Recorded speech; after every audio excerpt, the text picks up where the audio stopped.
닥터 지바고 보리스 파스테르나크 제1장 5시 급행열차 1. 영원한 기억 러시아 장성곡을 부르며 장례 행렬이 이어졌다. 잠시 노래소리가 멎으면 장례에 참가한 사람들 발자국 소리, 말발굽 소리, 그리고 때때로 불어오는 바람 소리가 노래를 이어받는 것처럼 느껴져 왔다. 지나가는 사람들은 길을 비켜주고 화환의 수를 헤아리고는 성호를 그었다. 호기심 많은 몇 사람이 행렬에 끼어들며 물었다. 어느 분의 장례입니까? 지바고입니다.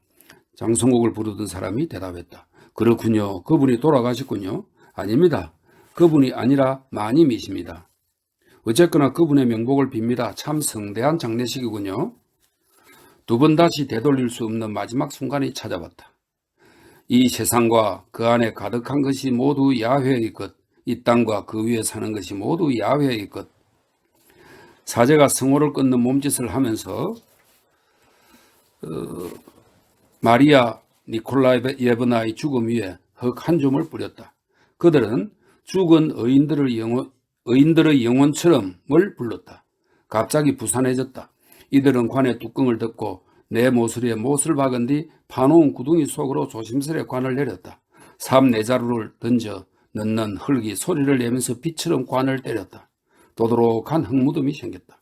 그 위에 10살 난 소년이 올라갔다. 어머니의 무덤을 밟고 선 아이는 무언가 말하고 싶은 게 있는 듯이 보였다. 하지만 을의 성대한 장례식 끝에는 누구나 감각이 마비되어 멍해지므로 그렇게 보였을지도 모른다. 아이는 무덤 꼭대기에 선 채 고개를 들어 9월의 끝자락, 황량한 가을 벌판과 수도원의 둥근 지붕들을 넋을 잊고 바라보았다. 사자코 같은 넓적한 아이의 코에 주름이 잡히고 목이 앞으로 뻗어나왔다. 만약 새끼 늑대가 그런 몸짓을 했다면 당장이라도 울부짖으려는 것처럼 보였을 것이다. 아이는 이내 얼굴을 두 손에 묻은 채 소리내어 훌쩍였다.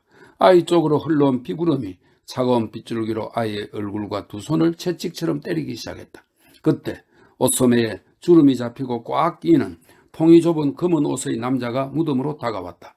고인의 남동생이자 울고 있는 아이의 외삼촌으로 스스로 성직에서 환속한 사제 니콜라예비치 베네나핀이었다. 그는 목매어 우는 소년을 데리고 수도원 묘지를 나갔다. 2. 그날 밤 두 사람은 지난날을 정리하고 수도원에 방 하나를 얻어 머물렀다. 성모제 전날 밤이었다. 이튿날 소년은 외삼촌과 함께 멀리 러시아 남부로 떠날 예정이었다. 볼가강 연안에 있는 현청 소재지의 하나인 그곳에서 니콜라이 외삼촌은 진보적인 지방신문을 발행하는 출판사에서 일하고 있었다. 기차표는 미리 사두었고 짐도 꾸려서 방 안에 놓아두었다. 가까이 있는 역에서 교체 작업을 하고 있는 전기기관차의 흐느끼는 듯한 기적소리가 바람을 타고 들려왔다. 저녁이 되자 몹시 추워졌다. 땅 높이에 있는 반지하층의 창문 2개는 시베리아 골담초 등불로 에워싸인 초라한 채마밭과 큰 길의 얼어붙은 물 웅덩이, 그리고 그날 마리아 니콜라예브나가 묻힌 묘지를 향하고 있었다. 채마밭에는 이랑 몇 개가 물결 무늬를 이루었고 거기에 추위로 새파래진 양배추 말고는 아무것도 없었다. 바람이 몰아치자 잎이 다 떨어진 시베리아 골담초가 미친 듯 몸부림을 하다가 땅바닥에 드러누워 버렸다. 유라는 한밤에 창문 두드리는 소리에 잠에서 깨어났다. 어두운 방을 하얀 빛이 춤추듯 일렁거리며 신비롭게 비추고 있었다. 유라는 잠옷을 입은 채 창문으로 달려가 차가운 유리창에 얼굴을 갖다 대었다. 창밖에는 길도 없고 채마밭도 없었다. 수도원 터에 눈보라 흩뿌려 몰아쳐 대기가 희뿌옇게 보였다.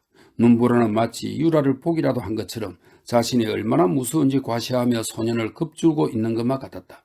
눈보라는 휑휑 소리내어 신음하면서 온갖 방법을 다해 유라의 주의를 끌려고 애쓰고 있었다. 하늘에서 하얀 것이 끝없이 내려와선 땅에 떨어져 관을 덮는 천처럼 대지를 뒤덮었다. 눈보라는 이 세상에 오직 저 혼자만 있는 것 같았다. 어느 누구도 그 어떤 것도 눈보라에 맞서는 것은 없었다. 유라가 창문턱에서 내려섰을 때 맨 처음 그의 마음을 움직인 것은 옷을 입고 밖으로 달려나가고 싶은 욕구였다. 수도원의 양배추가 눈에 파묻혀버린 게 아닐까? 엄마가 이 황량한 벌판에서 눈보라에 묻혀버린 게 아닐까? 엄마에게는 아무 힘도 없어서 나에게서 더욱 멀리 깊고 어두운 땅속으로 밀려 들어가도 거부할 수 없으리라는 생각이 그를 두려움에 떨게 했다. 아이는 또다시 눈물을 흘렸다. 잠이 깬 외삼촌은 유라에게 그리스도 이야기를 들려주며 다독이고는 하품을 하면서 창가로 가서 생각에 잠겼다. 둘이서 떠날 채비를 하는 동안 날이 밝아왔다. 3. 어머니가 살아있었을 때 유라는 모르고 있었다. 그의 아버지는 오래전에 그들을 버리고 시베리아 곳곳의 도시들을 두루 다니며 방탕한 생활과 도박에 빠져 많은 재산을 탕진하고 말았다. 유라는 아버지가 지금 페테르부르크에 있다거나 때로는 어느 정기시에 있다는 이야기를 들었는데 특히 귀에 익은 것은 우랄의 이르비트 정기시였다. 이 정기시는 아마 정시적으로 열리는 시입니다. 우리 5.1장처럼. 그러다가 늘 병이 끊이지 않았던 어머니에게서 기력이 발견되었다. 어머니는 날씨 요법을 하러 프랑스 남부와 이탈리아 북부로 여행을 했고 유라도 그 여행에 2번 따라간 적이 있었다. 그렇게 유라는 어린 시절을 무질서와 끊임없는 수수께끼 속에서 줄곧 바뀌는 타인의 집에서 보내야만 했다. 그러한 되풀이에 익숙해진 그는 끊임없이 변하는 환경 속에서 아버지가 함께 있지 않음을 이상하게 여기지 않았다. 유라가 어렸을 때 정말 많은 것이 자신과 같은 이름으로 불리고 있었던 것을 그는 기억하고 있다. 집하고 직물 공장이 있었고 집하고 빌딩 그리고 넥타이를 매고 핀을 꽂는 방법에도 집하고 방식이 있었다. 럼주의 적신 스펀지 케이크 비슷한 둥글고 달콤한 피로크까지 집하고라 불렀고 한때 모스크바에서 마부에게 집하고로 소리치면 집에서 떨어진 아주 먼 곳으로와 같은 말이었다. 그러면 마부는 아득한 저편 머나먼 곳으로 데려다 주었다. 그곳은 주위가 온통 조용한 숲으로 에워싸여 있었다. 축 늘어진 단풍나무 가지에 까마귀들이 내려앉으며 늘어진 고드름들을 떨어뜨리고는 했다. 까마귀 우는 소리가 커다란 나무가지가 갈라지는 소리처럼 울려 퍼졌다. 빈터에 새로 지은 저택에서는 순혈종 개들이 길을 가로질러 달려가고 저택에서는 등불이 하나둘 켜져 갔다. 그러고 남은 땅거미가 내리며 깔려왔다. 그런데 모든 것이 어느 날 갑자기 흔적도 없이 사라졌다. 그들은 몰락해버린 것이다. 대단한 집안이었는 거예요. 4. 1903년 여름 유라는 외삼촌과 함께 타란타스 사륜 마차를 타고 광대한 평야를 달려 실공장 주인이자 예술계의 큰손인 콜로 그리포브의 영지 두플랑카로 떠났다. 그곳에 머물고 있는 교육자이자 실학 지식의 계몽가인 이반 보스코브 이니코프를 만나기 위해서였다. 카잔의 성모 이콘 축제일로 보리수확이 한창이었다. 식사 때이거나 축제일이어서 그런지 밀밭에는 사람 그림자 하나 얼씬거리지 않았다. 해는 머리 반쯤 깎다만 듯한 죄수의 뒤통수 같은 아직 덜 마른 농지를 쨍쨍 내려쬐고 있었다. 하늘에는 새가 날고 있었다. 밀은 이삭을 쭉 늘어뜨리고 바람 한 점 없는 속에 꼿꼿한 자세로 서 있거나 아니면 길에서 멀리 떨어진 곳에서 십자 모양의 벽가리처럼 우뚝 서 있었다. 그곳을 가만히 바라보고 있으면 밀이 마치 움직이는 사람처럼 보였다. 마치 청량기사들이 땅 위를 걸어다니면서 무언가 적고 있는 모습 같았다. 그런데 이건 니콜라이비치가 파벨에게 물었다. 출판사 자벽부이자 문직인 파벨은 자신은 마부 노릇을 할 사람이 아니며 지금 하는 일은 천직이 아니라는 듯 허리를 구부리고 다리를 꼰 채 마부석에 비스듬히 앉아 있었다. 저건 뭔가 지주의 밭인가 아니면 농민의 밭인가? 이쪽은 주인네 것이죠. 파벨은 대답하면서 파이프를 물었다. 그리고 이쪽은 그는 담배에 불을 붙여 연기를 깊이 빨아들인 뒤 몸을 똑바로 펴더니 한참 뜸을 들이다가 채찍 손잡이로 다른 쪽을 가르쳤다. 저쪽이 저희 겁니다요. 요 녀석 졸고 있는 게냐? 그는 끊임없이 말에게 호통을 치면서 기관사가 압력계를 노려보듯 말꼬리와 궁둥이를 곁눈질로 노려보았다.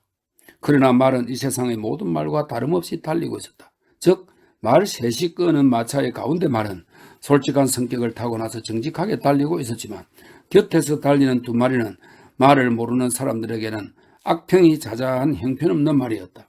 이 게으름뱅이가 하고 있는 것은 백조처럼 목을 활 모양으로 구부리고 달리면 저절로 쩔렁거리는 방울 소리에 맞춰 카자크의 춤이나 췄으면 좋겠다는 생각뿐이었다. 니콜라이 니콜라예비치는 보스코 보이노고프에게 농지 개혁에 대한 팜플리스의 교정서를 갖다 주려 왔다. 당국의 검열이 엄격해져서 출판사 쪽에서는 저자가 재검토해 주기를 원했다. 군에서 민중이 술렁거리고 있지만 니콜라이 니콜라예비치가 말했다. 파니코프에서 상인이 하나 참살당하고 군 잼스토브의 마을 목장이 불타버렸지. 자네는 이 일을 어떻게 생각하나? 자네 마을에서는 뭐라고들 이야기하지? 그러나 파벨은 보스코 보이노고프의 농지 계획에 대한 정렬을 억누르려는 검열관보다 더욱 심각하게 사태를 보고 있었다. 뭐라고들 하냐고요? 민중을 제멋대로 날뛰게 만들었다. 그래서 버릇이 없다. 뭐 그러고 있죠. 우리가 형제에게 무엇을 할 수 있겠어요? 농민에게 자유를 줘보세요. 어휴, 저희끼리 서로 물고 뜯기밖에 더 하겠습니까요? 요 녀석아, 잠 다 잤어? 외삼촌과 조카의 이 투플랑카 여행은 이번이 두 번째였다. 유라는 자기가 이 길을 기억하고 있다고 생각했다. 쭉 이어지는 들판이 사방으로 끝없이 달리고 숲이 가느다란 푸른 대처럼 앞뒤에서 에워쌀 때마다 금방 이 장소가 어디인지 떠오를 것만 같은 느낌이 들었다. 거기서 길은 오른쪽으로 구부러진다. 그러면 이 구분길에서는 10베르스타나 되는 콜로그리포프 집안의 영지가 파노라마처럼 나타나고 채 1분도 지나지 않아 멀리서 반짝반짝 빛나는 강이 보일 것이고 그 건너편에는 철길이 달리다가 다시 사라질 거야. 그러나 그는 번번이 배신당하곤 했다. 쭉 이어진 들판은 다시 새로운 들판으로 바뀌었다. 그렇게 끝없이 숲이 새로운 들판을 에워쌌다. 더 넓은 대지가 나타날 때마다 마음이 탁 트이는 듯한 기분이 들었다. 그리고 미래에 대해 이것저것 공상하고 싶어졌다. 나중에 니콜라이 니콜라예비치를 유명하게 만들어줄 만한 책은 아직 한 권도 집필되지 않은 상태였다. 그러나 그의 사상은 이미 완성되어 있었다. 그는 자신의 시대가 가까워져 오고 있음을 아직 모르고 있었다. 이 무렵의 대표적인 문학가와 대학 교수, 혁명사상가들 사이에 언젠가 이 인물이 등장할 예정이었다. 그는 그들과 공통된 주제를 생각하고 있었지만 전문 용어를 빼면 그들과 공통되는 요소는 하나도 없었다. 그들은 모두 똘똘 뭉쳐서 어떤 신념에 매달려 수사와 과시용 연설로 스스로 만족하고 있었으나 니콜라이 신부는 톨스토이 주의와 혁명사상을 거쳐 쉬지 않고 앞으로 전진해온 사제였다. 그는 생생하게 살아있는 활기차고 실질적인 사상을 갈망하고 있었다. 그 사상의 움직임은 신실하게 방향을 판단할 수 있는 길을 가르쳐주고 무언가를 조금이라도 더 좋은 것으로 바꾸며 게다가 어린아이와 배우지 못한 사람들도 번개불이나 천둥의 여운처럼 뚜렷하게 알 수 있는 것이었다. 그는 새로운 것을 갈망하고 있었다. 유라는 이 외삼촌과 함께 있는 것을 좋아했다.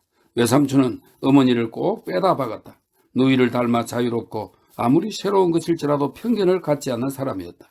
그에게는 누이와 마찬가지로 생명이 있는 모든 것에 대해 귀족적인 평등 감각이 있었다. 그리고 누이처럼 한눈에 사물의 모든 것을 이해하고 자신의 생각을 그 의미를 잃어버리기 전에 머리에 새겨진 모습 그대로 생생하게 표현할 줄 아는 능력이 있었다. 유라는 외삼촌이 자기를 두필랑카에 데리고 온 것이 무척 기뻤다. 그림처럼 아름다운 마을은 자연을 좋아해서 자주 산책하러 데리고 가준 어머니를 생각나게 했다.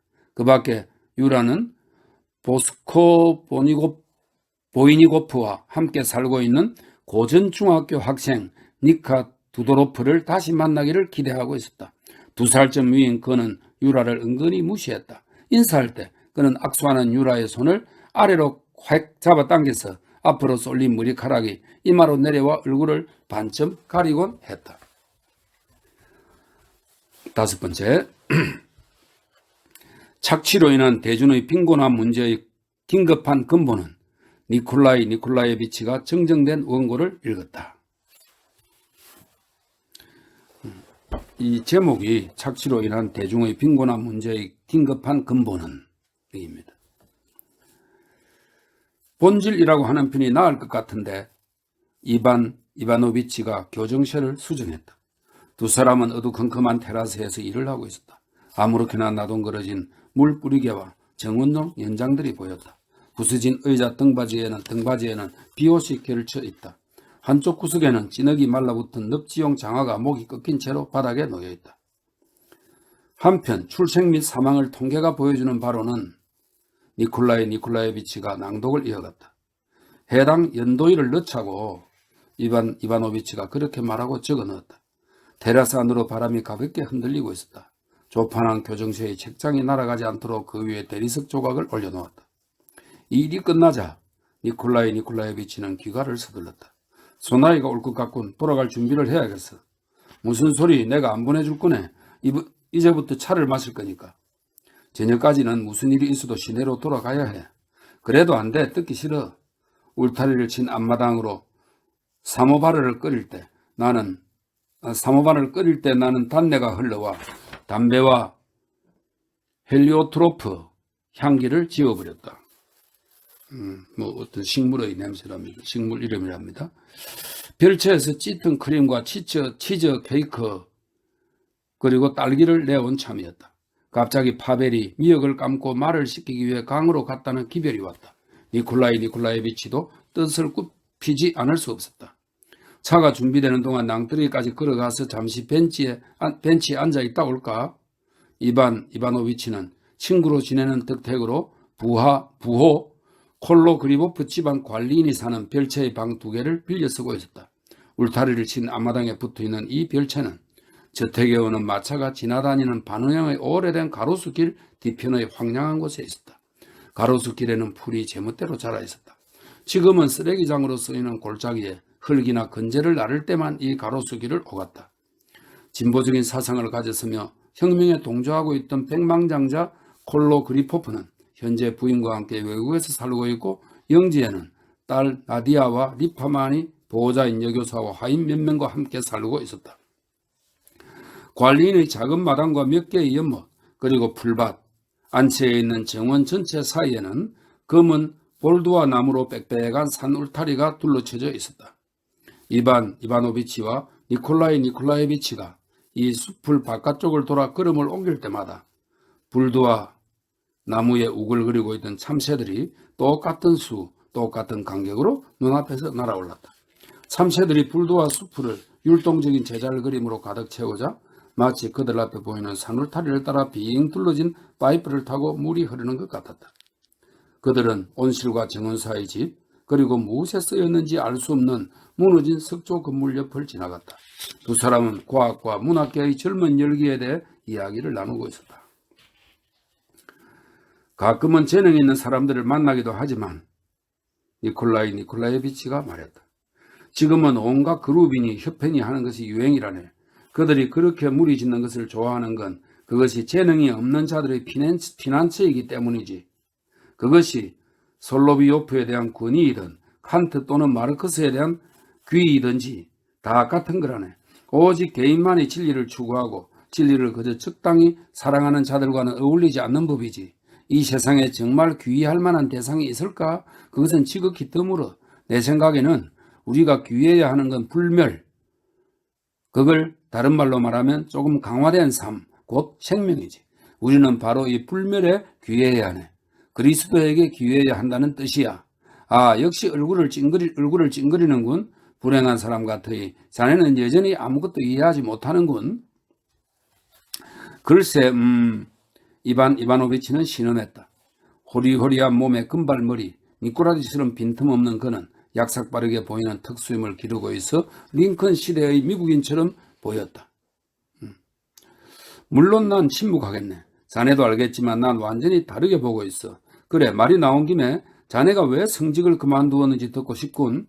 전부터 궁금했어. 많이 놀랐겠지. 파문당한 건가? 어떻게 된 건가? 왜 화제를 돌리는 건가? 그렇지만 뭐 좋아?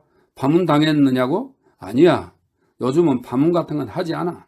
분쟁이 좀 있었고 그래서 그 여파가 좀 있지. 이를테면 오랫동안 공직에 오를 수 없고 모스크바나 페테스부르크에도 들어가지 못하는 정도지. 하지만 그건 중요하지 않아. 아까 이 얘기로 돌아가세. 난 그리스도에게 의지해야 한다고 말했네. 이제 그 의미를 설명하지. 자네는 이해 못하겠지만 자네는 무신론자일 수 있고 신이 있는지 또 신이 무엇 때문에 있는 건지 모를 수는 있지만 인간은 자연이 아니라 역사 속에 살고 있다는 건 이해할 거야. 오늘날의 해석으로는 그 역사는 그리스도에 의해 만들어진 것이고 복음서가 그 근거라네. 그럼 역사란 무엇일까? 그건 죽음의 수수께끼에 대한 철저한 해명이라네. 그리고 다가올 죽음을 극복하기 위한 몇 세기에 걸친 모든 노력의 실현이지.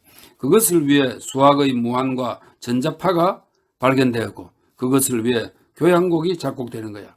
어떤 정신적 고향이 없이는 그 방향으로 나아갈 수가 없다네. 그러한 발견을 위해서는 정신적 장치가 필요해. 그 자료가 복음서 속에 담겨 있어. 바로 이런 거라네. 첫째로 이웃에 대한 사랑. 이건 살아있는 에너지의 최고 형태로 인간의 마음이 그것으로 가득 차면 저절로 출구를 찾아 흘러 넘치게 마련이지. 그리고 그것 없이는 도저히 생각할 수 없는 현대인의 중요한 두 가지 근본 요소, 즉 자유로운 개인의 관념과 자기 희생으로서의 생명의 관념이 있어. 아직 이것은 아주 새로운 생각이라네. 그런 의미에서 고대인들에게는 역사가 없었지. 그 시대에 있었던 건 모든 정복자가 무능하다는 것을 조금도 의심하지 않았던 잔인하고 붉은 얼굴을 한 칼리쿨라 같은 자들의 피비린 내나는 야수성뿐이었어. 그 시대에 있었던 건 청동기념비와 대리석 원기둥의 생명력 없는 영혼이었지. 다만 그리스도가 출현한 뒤 몇 세기, 몇 대에 걸쳐 자손들의 생명이 시작되었고 인간은 길바닥이나 울타리 밑이 아니라 역사 속에서 죽음을 극복해야 하는 노력이 뒤따르는 질정 속에서 죽게 되었다네. 그 주제에 자신을 바쳤어 말이야. 어휴, 진땀이 다 나는군. 말해봤자 아무 소용도 없겠지만. 신부님, 그건 형이상학이에요. 난 의사에게서 형이상학을 금지당했어. 내가 소화를 못한대. 그렇다고 치지 뭐. 그만두세. 어쨌든 자넨 행운아야. 정말 멋진 경관인걸 아무리 봐도 실증이 나지 않겠어. 하기야 늘 살다 보면 눈에 들어오지도 않을 테지만 말이야. 강을 바라보고 있으니 눈이 아플 지경이었다. 강은 구리판처럼 움푹 들어가거나 구부러지면서 햇빛을 반사하며 반짝거렸다. 갑자기 물길을 잃었다. 이쪽 기슭에서 저쪽 기슭으로 말과 달구지 시골 안악내와 농부들을 태운 나룻배가 움직이기 시작했다. 아니, 이제 겨우 5시인가? 이반 이바노비치가 말했다. 보이나? 시전안에서 오는 급행열차야. 이곳을 지나가는 것이 5시 몇 분인가 그래? 저 멀리 평원의 오른쪽에서 왼쪽으로 누르스름한 초록색의 말쑥한 열차가 달려가는데 멀어서 매우 작아 보였다. 두 사람은 그것이 멈춰선 것을 문득 깨달았다. 전기기관차 위로 하얀 전기가 소용돌이치며 피어올랐다. 잠시 뒤 불안한 듯한 기적소리가 몇 번 울렸다. 이상한데? 보스코 보이니코프가 말했다. 무슨 사고가 난 모양이군. 저런 늪지에서 멈출 리가 없지. 무슨 일이 일어난 거야? 어쨌든 우린 차나 마시러 갈까? 네, 5번째 글은 여기까지인데 우리 참 그 시베리아 횡단 열차 탔던 게 약간 생각이 나네요. 자, 6번째 글입니다. 니카는 마당에도 집안에도 보이지 않았다. 우리와 함께 있으면 따분할 것이고 나는 그의 상대가 되지 않았다. 그래서 피하는 거라고 유라는 짐작했다. 외삼촌은 이반 이바노비치와 일 때문에 테라스로 가면서 유라에게 저택 근처를 산책하라고 권했다. 이곳은 놀랄 만큼 매력적인 곳이었다. 한순간 한순간 꾀꼬리가 아름다운 삼색 음색을 지적이었고 기다리고 있으면 간격을 두고 피리에서 마지막까지 짜낸 것 같은 촉촉하게 젖은 음향이 주위를 적셨다. 공중에서 길을 잃은 꽃향기는 더위를 견디지 못해 꽃밭에 내려앉는 듯 고여 있었다. 그것들이 얼마나 프랑스의 앙티브와 북이탈리아의 보르디게라를 떠올리게 하든지 유라는 쉴 새 없이 머리를 좌우로 돌렸다. 숲 곳곳에 있는 작은 풀밭의 상공에는 어머니의 목소리가 환청처럼 맴돌면서 노래하는 듯한 새들의 지저김과 윙윙거리는 꿀벌의 날개짓 속에서 울리고 있었다. 유라는 귀를 기울이다가 부르르 몸을 들었다. 마치 어머니가 자기를 부르며 어딘가로 손짓을 하고 있는 듯한 환각에 끊임없이 사로잡혔다. 그는 골짜기 속으로 걸음을 옮겼다. 골짜기 위쪽을 덮고 있는 성글고 맑은 숲을 지나 골짜기 바닥까지 퍼져 있는 오리나무 숲으로 내려갔다. 어둡고 눅진한 그곳에는 나무들이 쓰러져 있고 나무 가지가 떨어져 있었다. 꽃은 아주 조금만 피어 있고 마디가 있는 속새 줄기는 그가 가지고 있는 성서 사파처럼 이집트 장식이 있는 지팡이와 아주 비슷했다. 유라는 차츰 슬퍼졌다. 울고 싶었다. 그는 무릎을 꿇고 눈물을 뚝뚝 흘렸다. 하나님의 천사, 나의 성스러운 수호천사님, 유라는 기도했다. 진리의 길에서 저희 지혜가 강해지도록 도와주옵소서. 그리고 어머니가 걱정하지 않으시도록 저는 이곳에서 잘 지내고 있다고 전해주세요.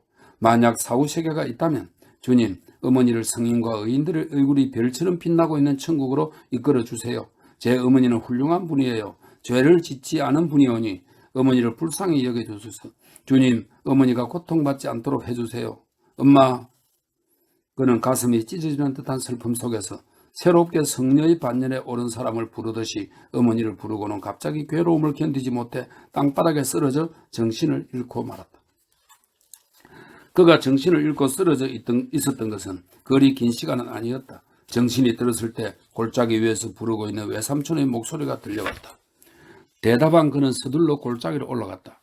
그때 그는 문득 어머니가 가르쳐준 대로 소식을 알 수 없는 아버지에 대해 기도하지 않은 것이 생각났다. 그러나 졸도한 뒤에는 기분이 좋아져서 그 상쾌한 기분을 잃는 것이 두려웠다. 아버지에 대한 기도는 언젠가 다른 기회에 하더라도 두려운 일은 일어나지 않을 거라는 생각이 들었다. 좀 참고 기다리시라고 해야지. 그는 그렇게 생각했다. 유라에게는 아버지에 대한 기억이 전혀 없었다. 7번째, 우랄 지방 오렌보르크의 변호사 고르돈과 그의 아들 미샤 고르돈은 2등 객실의 열차를 타고 여행하는 길이었다. 고전중학교 2학년생인 미샤는 생각에 잠긴 얼굴에 눈동자가 커다란 11살 난 소년이었다. 아버지가 모스크바로 정근하게 되어 소년도 모스크바의 고전중학교로 전학해야 했다. 어머니와 자매들은 한 발 먼저 모스크바로 가서 살집을 정리하느라 바쁜 나날을 보내고 있었다. 소년은 오늘로 사흘째 아버지와 함께 기차를 타고 가는 길이었다. 차창 밖에서는 석회를 뿌린 것처럼 새하얀 러시아가 끝없이 이어지는 밭과 초원, 도시와 마을들이 더위 속에 자욱하게 피어오르는 흙먼지 속을 나는 듯이 달렸다. 길에는 길게 이어진 달구지 행렬이 무겁게 몸을 기울이며 건들목 쪽으로 구부리고 있었다. 그러나 엄청난 속도로 달리고 있는 열차에서 보면 달구지는 마치 아무 움직임 없이 서 있고 말들은 같은 장소에서 그저 제자리 걸음을 하고 있는 것처럼 보였다. 열차가 큰 역에 닿자 승객들은 앞다투어 매점을 향해 뛰어갔다. 매점을 향해 뛰어간 거 기억납니까? 그때 역마당에 우뚝 선 나무 뒤로 기울고 있던 저녁해가 그들의 발밑을 물들이며 열차 바퀴 밑으로 빛을 던졌다. 이 세계의 모든 움직임은 다 냉정하게 계산된 것이지만 아울러서 바라보면 그 하나하나의 움직임은 생명이라는 전체적인 흐름에 자연스럽게 어우러지고 있었다. 사람들은 자신의 관심사가 지닌 틀에 따라 안달복달하면서 바쁘게 움직였다. 그러나 만약 중요한 조절장치인 근본적으로 낙천적인 최상의 감각이 그들에게 없었다면 그 체제는 잘 움직이지 않을 것이다. 그 낙천성을 가져다 주는 것은 다양한 인간들이 서로 이어져 있기 때문이다. 그들이 하나에서 다른 것으로 옮길 수 있었다. 또한 이 세상에서 일어나고 있는 일은 모두 죽은 자가 묻히는 지상에 있었을 뿐만 아니라 좀 더 예를 든다면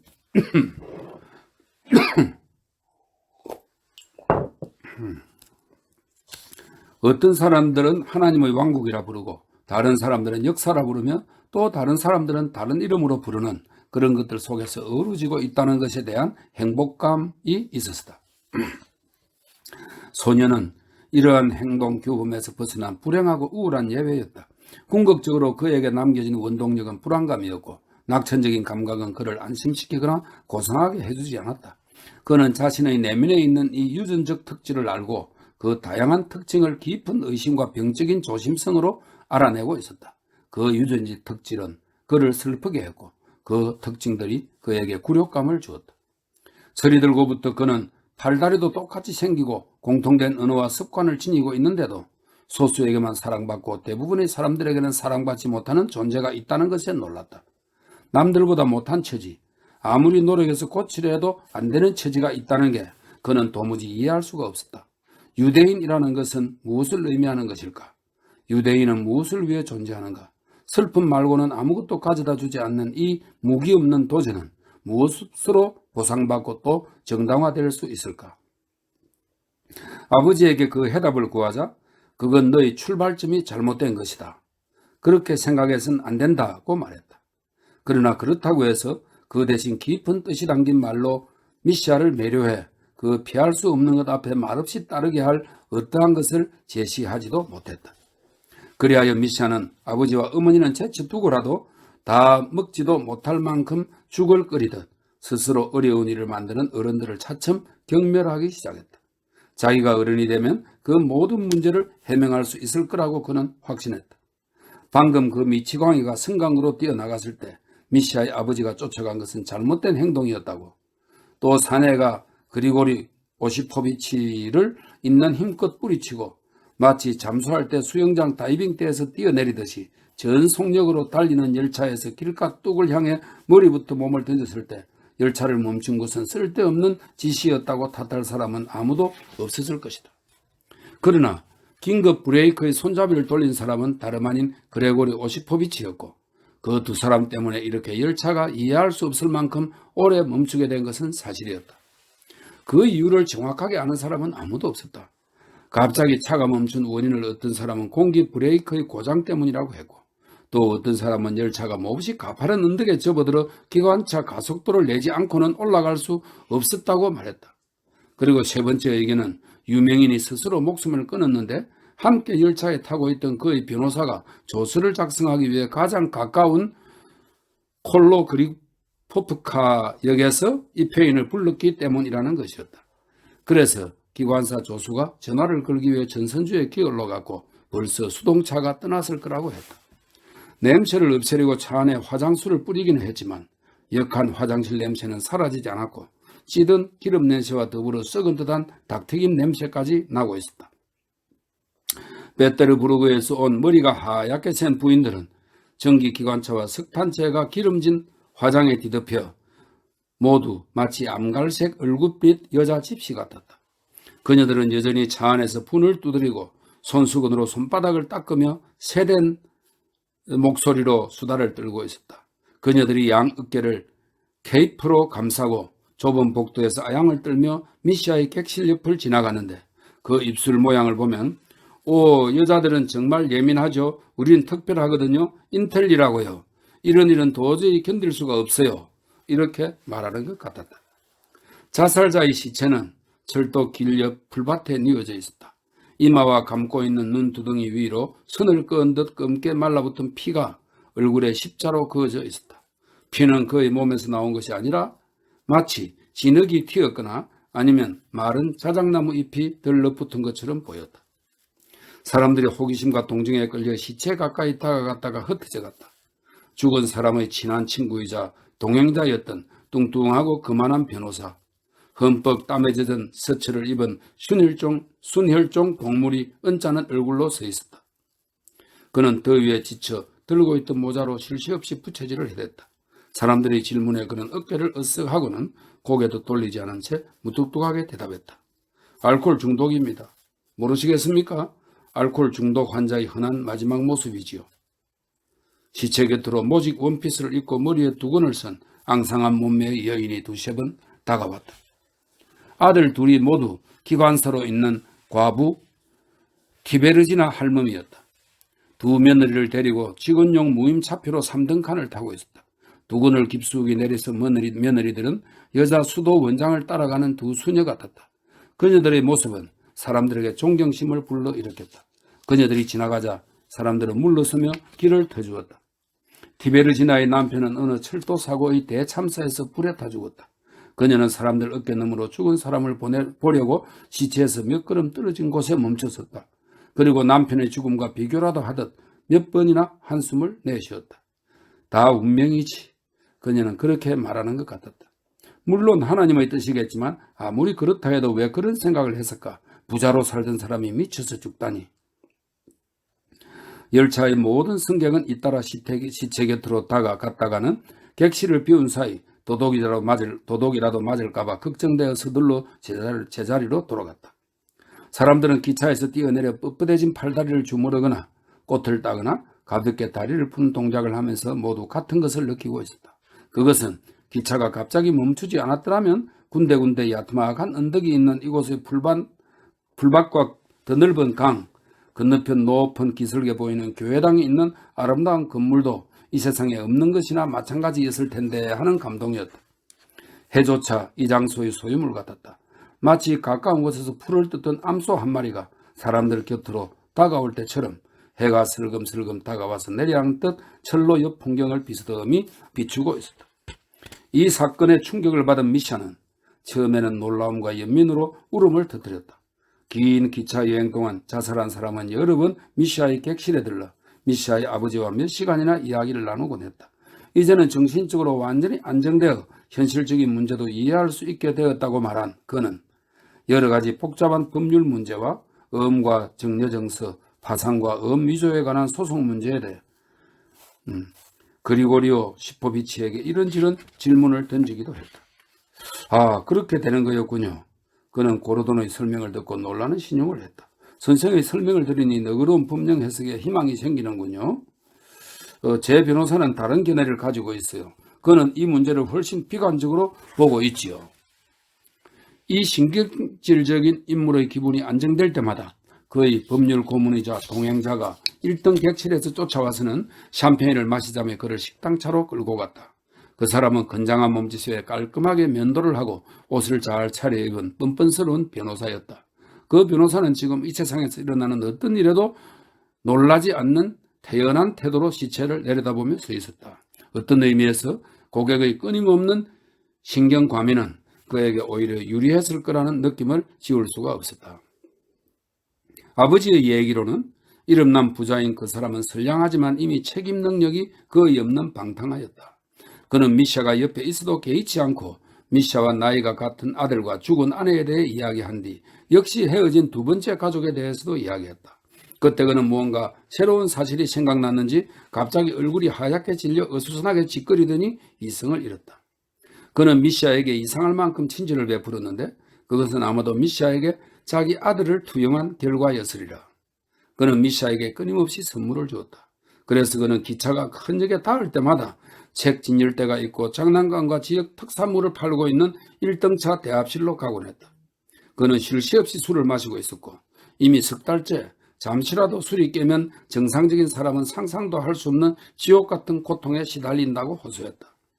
죽기 1분 전에 그는 두 사람의 객실에 뛰어들어 그레고리 오시포비치의 손을 잡고 무언가 말하려다가 끝내 하지 못한 채 승강구로 달려나가 열차에서 몸을 던졌다.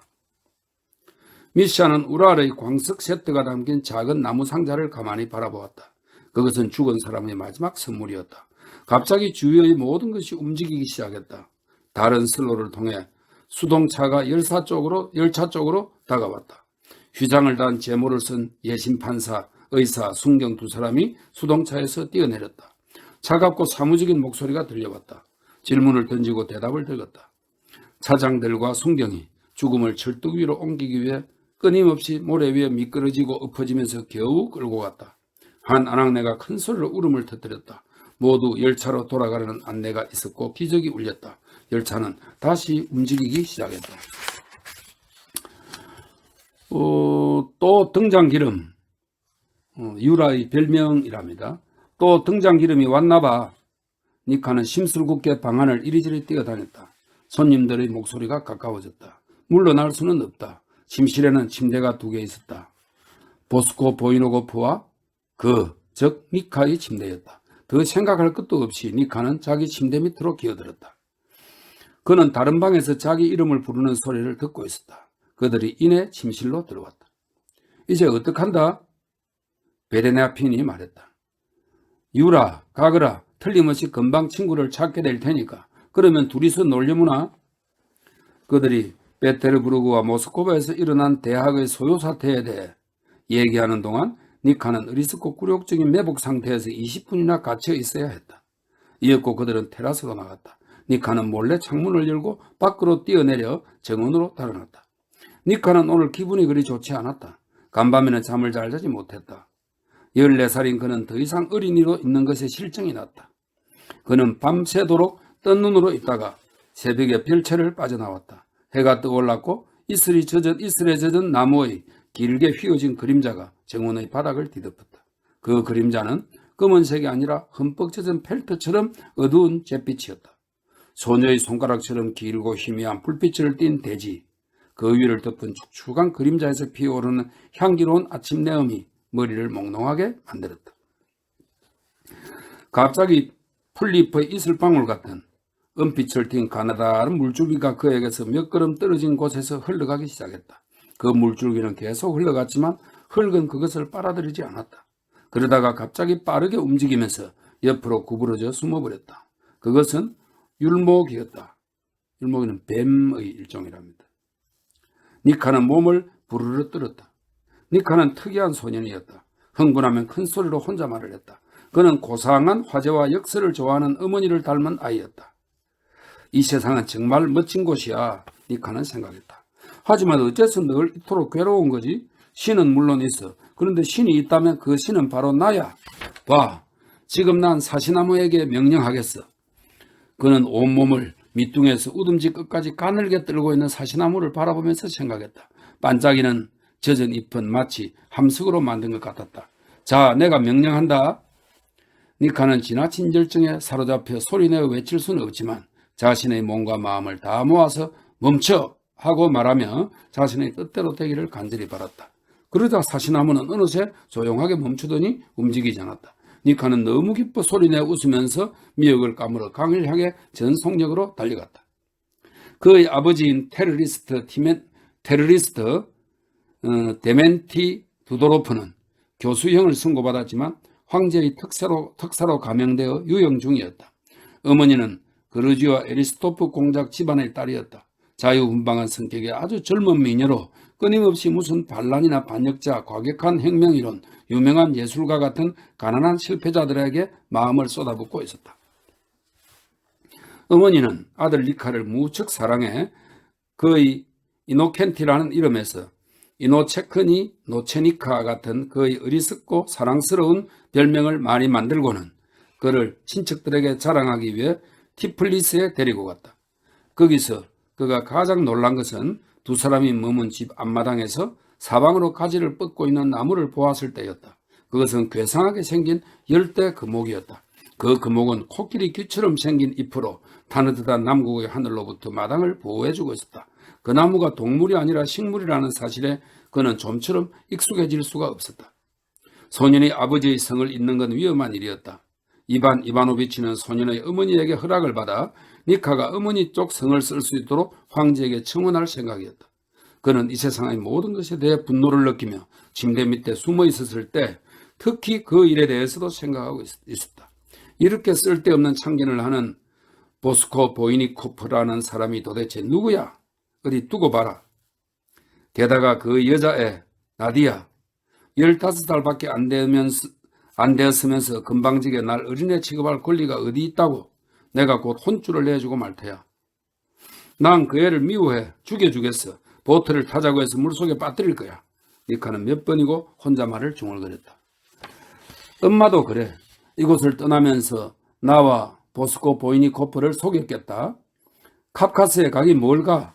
가장 가까운 환승역에서 북쪽으로 방향을 틀어 페테르부르크에서 학생들과 함께 태연하게 경찰을 저격한 거지. 난 이런 어리석은 구덩이 속에서 산채로 썩어갈 거야. 하지만 언젠가 그들 모두를 깜짝 놀라게 하고 말겠어. 나디아를 물에 빠져 죽게 만들고 고전중학교 따윈 내팽개치고 시베리아의 아버지에게 달아나서 반란을 일으킬 거야. 연못에는 수련이 빽빽하게 자라고 있었다. 보트는 바스락거리는 마른 소리를 내면서 그 무성한 수련 속을 헤치고 들어갔다. 보트가 지나갈 때마다 등불이 갈라지며 그 틈새로 물이 배어나왔다. 소년과 소녀는 수련을 끊기 시작했다. 두 사람이 줄기 하나를 붙잡았지만 고무처럼 팽팽하고 질겨서 좀처럼 꺾이지 않았다. 그들은 그것을 함께 잡아당겼다. 두 사람은 머리를 맞부딪혔다. 보트는 갈고리 장대로 끌어당긴 것처럼 기슭에 가서 붙었다. 수련 줄기는 마구 뒤엉켜 짤막하게 보였고 선명한 하얀 꽃이 물속에 들어갔다가 꽃잎에 고인 물을 뚝뚝 떨구며 다시 떠올랐다. 나디아와 니카는 보트를 더욱 기울여 수면에 스칠 듯이 기울어진 뱃전에 거의 들어 눕다시피 가만히 앉아 계속 꽃을 꼽고 있었다.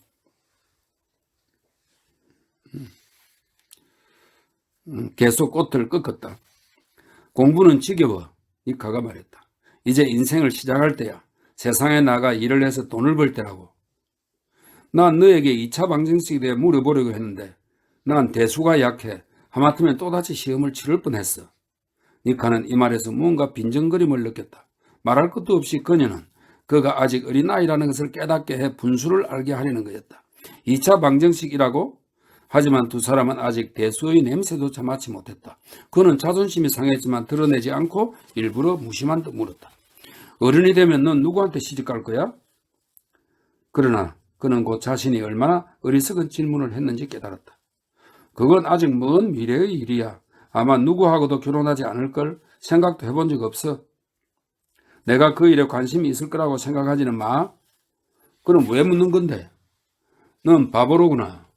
둘은 싸우기 시작했다. 니카는 오늘 아침에 여자를 증오했던 것이 떠올랐다. 그는 나디아에게 금방 소리를 하면 물에 빠뜨리겠다고 얼음장을 놓았다. 어디 해봐, 나디아가 말했다. 니카는 나디아의 몸을 옆으로 안듯이 붙잡았다. 둘은 몸싸움을 벌이다가 그만 균형을 잃고 물속에 빠져버렸다. 두 사람은 헤엄을 쳤지만 수련이 팔다리에 뒤엉켜 좀처럼 바닥을 더듬어 찾을 수가 없었다. 물풀 속에서 서로 얽혀 허우적대다가 가까스로 기슭으로 기어올랐다. 둘의 신발과 주머니에 찼던 물이 줄줄 흘러나왔다. 니카가 특히 더 지쳐 있었다. 둘은 흠뻑 젖어서 나란히 앉았다. 만약 바로 얼마 전 봄이 끝나갈 무렵에 이런 일이 있었더라면 둘은 물에 빠진 생쥐꼴로 기슭에 앉아서 틀림없이 소리 지르고 욕하고 낄낄거리다가 마음을 풀었는지도 모른다. 그런데 지금 그들은 말없이 가까스로 숨을 몰아쉬면서 그 무의미한 행위에 스스로 어이없어 하고 있었다. 나디아는 잔뜩 화가 나서 아무 말이 없었고 니카는 마치 몽둥이로 팔다리를 얻어맞고 갈비뼈가 으스러지기라도 한 것처럼 온몸이 아팠다. 마침내 나디아가 어른처럼 낮은 목소리로 말했다. 너 미쳤니? 그러자 그도 역시 어른처럼 말했다. 미안해. 그들은 물지개를 젓던 사람들처럼 등이 젖은 채로 집을 향해 올라갔다. 그 길은 뱀이 우글거리는 흙두성이 비탈길로 아침에 니카가 율목이를 보았던 곳이었다. 니카는 밤의 고향감과 여명 그리고 자연으로 하여금 자신의 명령을 따르게 했던 아침의 신기한 힘을 떠올렸다. 지금은 무엇을 명령할까 하고 그는 생각했다. 지금 그가 가장 원하는 것은 무엇인가? 그는 언젠가 나디아와 둘이서 다시 한번 연못에 빠지고 싶다고 생각했다. 그리고 그 일이 이루어질지 아닐지 알 수만 있다면 당장이라도 모든 것을 바칠 수 있다고 생각했다.